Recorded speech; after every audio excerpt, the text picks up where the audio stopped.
तो आप सभी लोगों का, आप सभी प्यारे बच्चों का बहुत बहुत फिर से स्वागत है। आज हम HSAB प्रिंसिपल, HSAB थ्योरी के आज हम लिमिटेशन को पढ़ने वाले हैं। आपके बोर्ड के सामने इनके लिमिटेशन लिखे हुए हैं साफ साफ। ये दो लिमिटेशन आप एग्जाम में आया अगर लिमिटेशन, तो ये दो लिमिटेशन वहां पे आपने छाप देना है बच्चों। तो पहले तो आप इन दोनों लिमिटेशन को अपनी कॉपी में आप इसके नोट्स बना लीजिए और फिर हम इन लिमिटेशंस को समझते हैं। चलिए, मुझे उम्मीद है कि आपने इसको नोट कर लिया होगा। अब हम इन लिमिटेशन को समझते हैं। बहुत ही आसान सी लिमिटेशंस हैं। तो जो पहली लिमिटेशन है उसको देखिए, उसमें क्या कहा गया है उसको मैं समझाता हूं। तो Be2+ को यहां पे एग्जाम्पल के तौर में समझाया गया है कि जो Be2+ है बेरिलियम आयन है।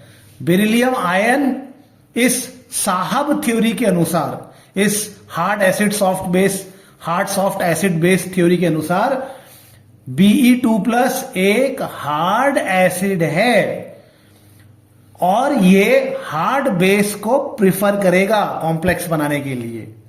ठीक है, ठीक है, हार्ड एसिड है, हार्ड बेस को ये प्रिफर करेगा। ठीक है। इसके अलावा ये थ्योरी कहती है कि जब एक हार्ड एसिड एक हार्ड बेस के साथ कंबाइन होता है तो वो जिस कंपाउंड को बनाएगा, जिस कॉम्प्लेक्स को बनाएगा, वो कॉम्प्लेक्स का नेचर आयनिक होता है। इसको आप अच्छे से नोट कर लीजिए। ठीक है, मैं अब एक वीडियो अगली और बनाऊंगा, एक समरी जैसी बना दूंगा, तो उसमें इस पॉइंट को भी आपको लिखा दूंगा। तो क्या कहती है ये थ्योरी? ये थ्योरी कहती है कि अगर एक हार्ड एसिड एक हार्ड बेस को के साथ कंबाइन हो रहा है, यानी कि हार्ड एसिड तो हार्ड बेस को लव करता है, प्रेफर करता है, उसके साथ कंबाइन होता है, तो उसके बाद ये थ्योरी कहती है कि भैया ये कंपाउंड का नेचर कैसा होगा? आयनिक होगा।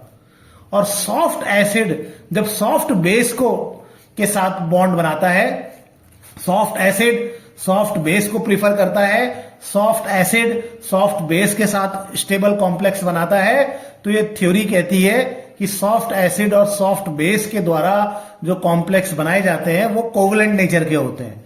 याद कर लो कि ये थ्योरी कह रही है कि हार्ड एसिड हार्ड बेस को प्रिफर करेगा, सॉफ्ट एसिड सॉफ्ट बेस को प्रिफर करेगा टू मेक देयर कॉम्प्लेक्स। ठीक हो गया।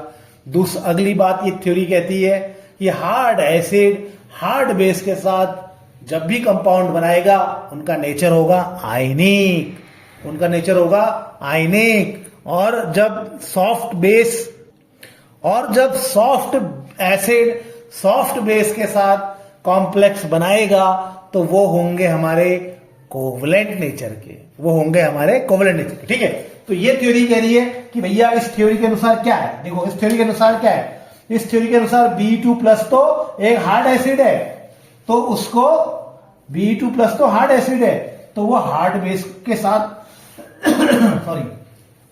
Be2+ तो हार्ड एसिड है, वो हार्ड बेस के साथ कंबाइन होगा और एक आयनिक कंपाउंड बनाएगा। ऐसा ही थ्योरी कह रही है।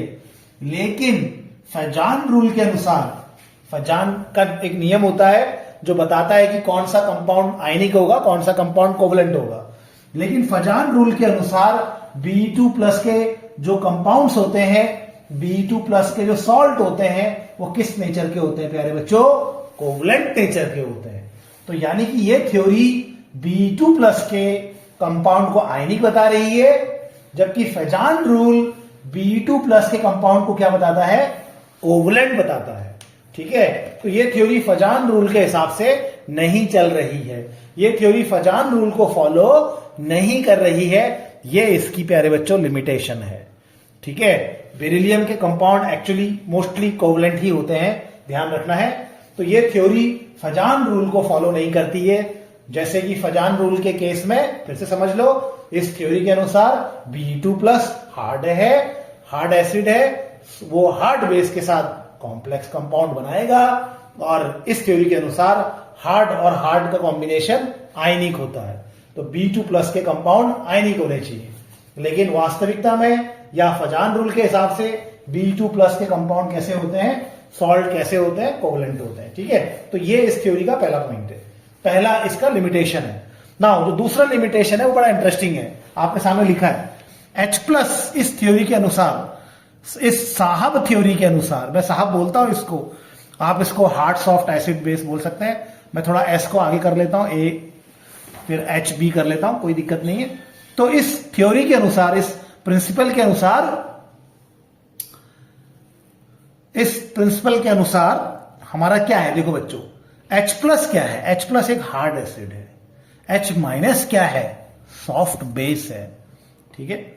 अब H+ अगर हार्ड है तो भैया वो H- के साथ, जो कि सॉफ्ट बेस है, उसके साथ कंबाइन नहीं होगा, और अगर हो गया तो अनस्टेबल होगा।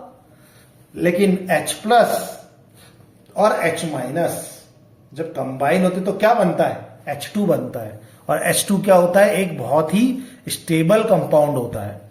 तो ये थ्योरी H+ एक हार्ड एसिड है ऐसा कह रही है, H- एक सॉफ्ट बेस है ऐसा कह रही है, और ये थ्योरी कह रही है कि दोनों के कॉम्बिनेशन से अनस्टेबल कॉम्प्लेक्स बनना चाहिए, लेकिन वास्तविकता में ऐसा नहीं होता है। इन दोनों के कॉम्बिनेशन से, यानी कि H+ और H- के कॉम्बिनेशन से H2 बनता है, और H2 हाइड्रोजन हमारा क्या होता है प्यारे बच्चों? बहुत ही स्टेबल होता है। तो ये स्टेबिलिटी ऑफ हाइड्रोजन को भी ये थ्योरी नहीं समझा पा रही है। तो ये इसकी लिमिटेशंस है, आएगा तो जरूर नोट कर दीजिएगा, ठीक है। ओके बच्चों, थैंक यू, टेक केयर।